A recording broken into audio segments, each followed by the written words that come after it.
مساء الخير يا حبايب قلبي، عاملين ايه؟ يا رب تكونوا بخير. النهارده هنعمل مع بعض الكابوريا، وطبعا الاسكندرانيه وغير الاسكندرانيه، من عشاق الكابوريا ومن عشاق الجمبري والاسماك. صح. دلوقتي احنا هنعمل مع بعض الطحينه اللي هي طحينه المطاعم.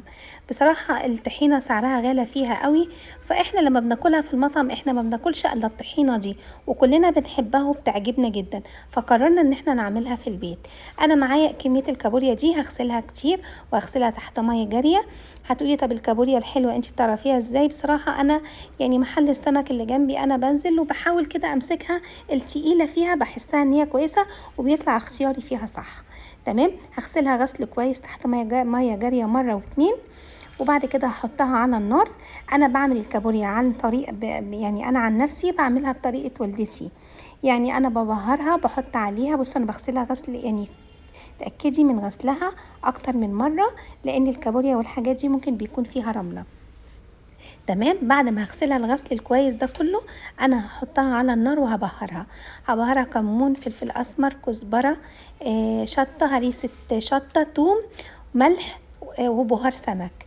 تمام. وهحطها على النار. هي الكابوريا ما بتاخدش غلو كتير على النار، وطماطمايه وجزرايه وبصلايه. انا دلوقتي هرجع معاكم للطحينه. انا مسكت كوبايه ميه وحطيتها، خليتها غليت، ونزلت فيها باتنين رغيف عيش شامي. تمام. هاتي العيش الشامي الابيض، ما تجيبيش اللي هو مثلا يبقى وشه متحمر زياده او حاجه، عشان ما يغيرش لون الطحينه.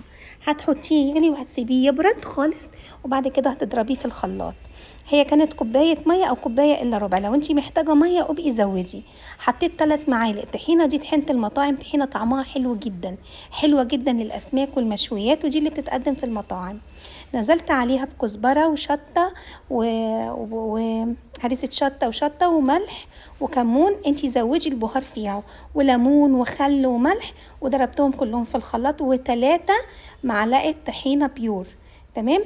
بصوا الكميه دي كلها طلعت لي 4 اطباق. انت لو جبتي طحينه عاديه هتعملي برطمان وهيكون غالي عليكي جدا، وطعمها في منتهى الجمال.